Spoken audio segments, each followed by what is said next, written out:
So this is kind of the second half of the talk, and I wanted to kind of go over what I think is really happening with scientific organizations, researchers in general.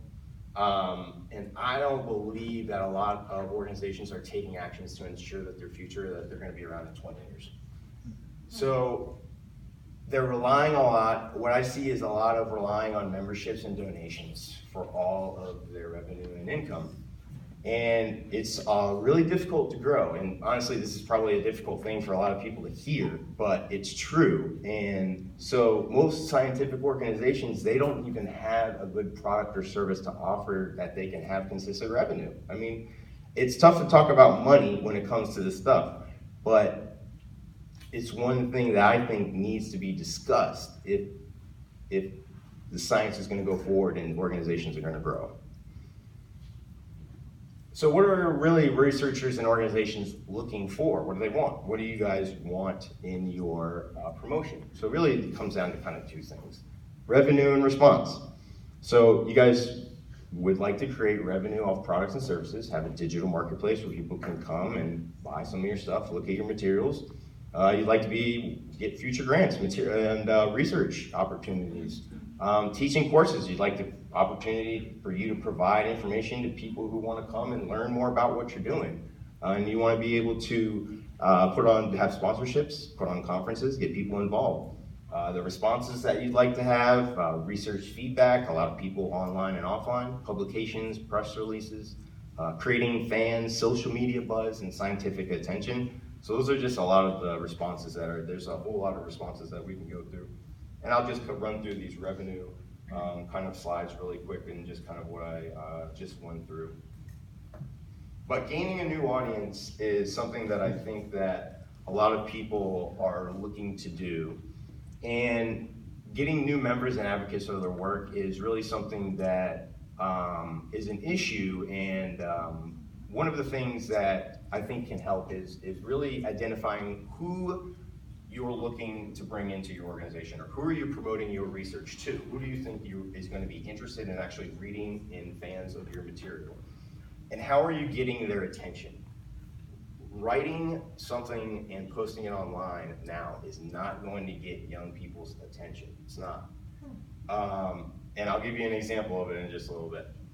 And how are you keeping their attention? Because one of the things that I see a lot, and I'm guilty of it as well, is somebody will be ready to do a blog post and they'll do 2 or 3 blog posts in the first week, and then 3 months later they won't do anything. And so you have to be consistent, and you have to always be open to trying new experiences and trying new marketing tactics to get to a younger audience. How many people are on Snapchat? 2. 3. That's what I'm saying. But you would see that if you went on Snapchat or any of these other avenues, that there are people on there talking about phenomenon that you're working on. And so it's just identifying the people and really putting yourself out there and thinking about new and innovative ways to market to these individuals. So you have to create your community. And that's what essentially a lot of organizations are trying to do, is to create a community of people that are fans and advocates of their work. So how does your brand or your organization, how does it feel to your audience? And how do you think it portrays when you post your information or your research out to your fans or your social media pages? So you want to be able to create digital communities of like-minded members and really encourage collaboration between those, because, yeah. I'm just wondering, so if you're going to younger people, is their language a little different in getting to them?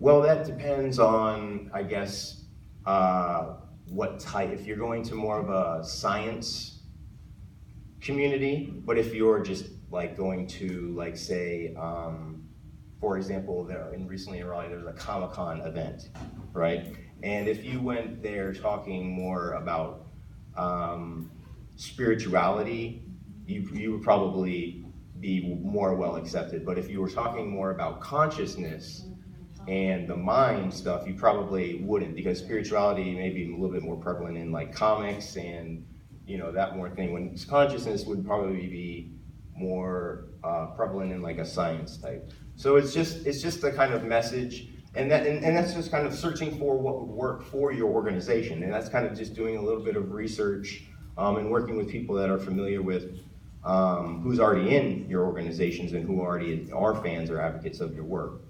So using those people who are already fans to kind of grow your content and grow your audience.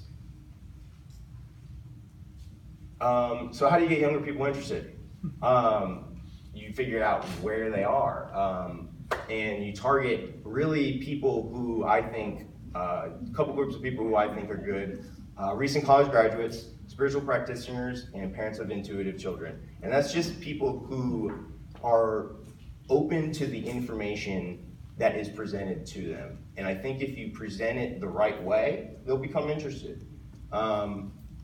Because a lot of, if you give somebody that's interested in telepathy a journal explaining some research projects, or you give them a 5-minute movie explaining the phenomenon, it's no comparison of which one they're going to be more interested in. So you've just got to go out there and be prepared to present your information like that. And how are you reaching them? So the majority of young visitors aren't even really reading like that anymore. And so they're going to likely be on a mobile device, tablet, or now they're going to be with a headset on. I mean, it's like that.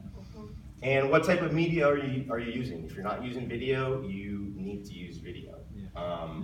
So everything right now is being made into visuals and audio. So the information presented is, if you present the information with just written material, it's not going to have the same effect as if you have visual to provide for the. So video marketing. So I'm already going to tell you right now, you're probably not even really looking at the right side, because the video marketing side. And so it'll catch your eye. Just video marketing in general is going to catch your eye. So even though this side is explaining to you kind of what video marketing is, you're still going to be attracted to what's on the left-hand side. So what the point is that video marketing is just a really powerful tool that catches people's attention. And so it's really easy for people to scroll up past a post. It's not really that simple to scroll up past a video that looks attractive and intriguing. So that's an easier way to get people interested right away in what you're doing, is create a video. So what are some effective marketing channels for organizations, practitioners, really any researcher in general? And you really should use all marketing channels, not just one. You should really spread out all eggs in a basket. One of my first jobs when I moved to North Carolina, I was marketing director for 10 franchises for 2 Men in a Truck. So I had the ability to have a budget of $100,000. So instead of putting it in just a couple of marketing campaigns, we were able to spread it to 12 different marketing campaigns, analyze which ones really worked, and then put the money into the ones that were really effective. And that's really what should happen with your organizations, is really branch out to try and see what exactly is working, and then focus on what is working and really go for that.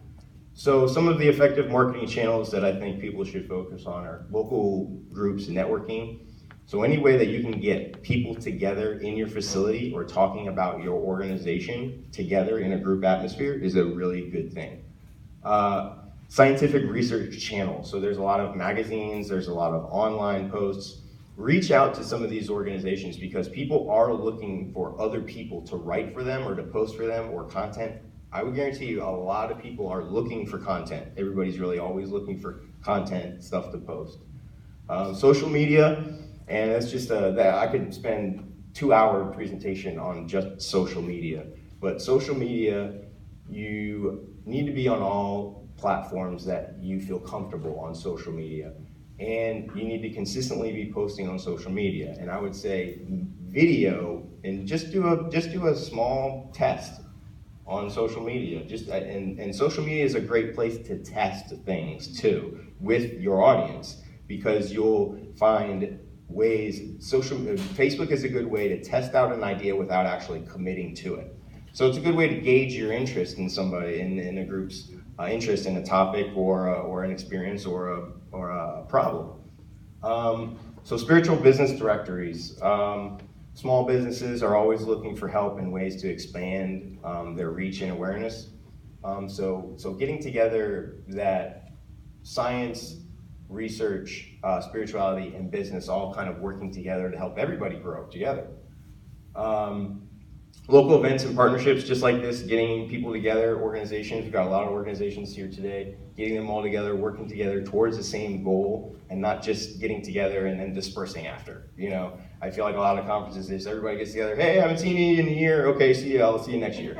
And so that's kind of what a lot of it is, instead of, hey, let's call next week and let's work on this project. And so I think there needs to be a lot more of that, more of serious collaboration and communication between research organizations and researchers. Sure. Hold on, you're going to run short of time as it is, I think, so if you can hold that, we got about 10 minutes left for you, so. Yeah, I can take questions if people have more questions.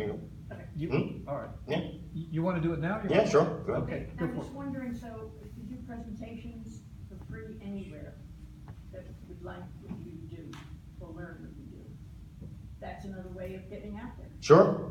Yeah, absolutely. It's a simple way to do it. Yeah, and online presentations, webinars. I mean, record yourself giving a presentation and then promote it online. Yeah, I've got a couple of slides left and I'll take some questions. Oh man, this is a pain point for me because every time I see a spiritual website, it hurts me. So creating an engaging website is extremely important now, and it's like the most important thing now.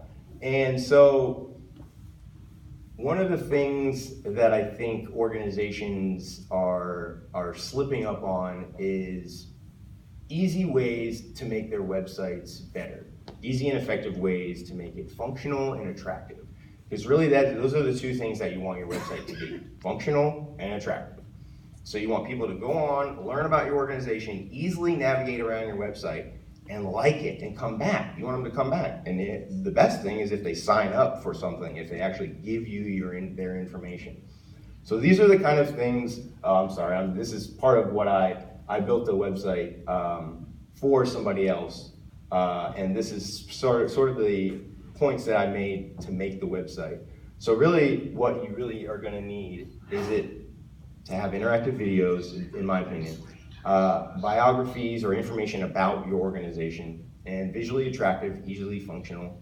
And you should have somebody that's consistently updating the information in your blog. So there should be a consistent way that people can go on and find about new information, new news, new discoveries, new research, not just from your organization, but just in the field in general. So a blog about your organization and then maybe some information about the field in general or what's going on with you.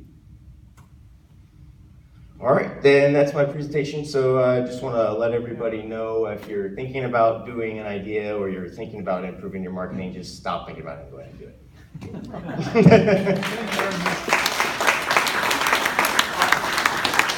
Jim, while you're setting up, we can take a few questions. You're going to bring your computer up, right? Because Jim is right after this. So good. If you've got questions, that was terrific. Wow. Thank you. You are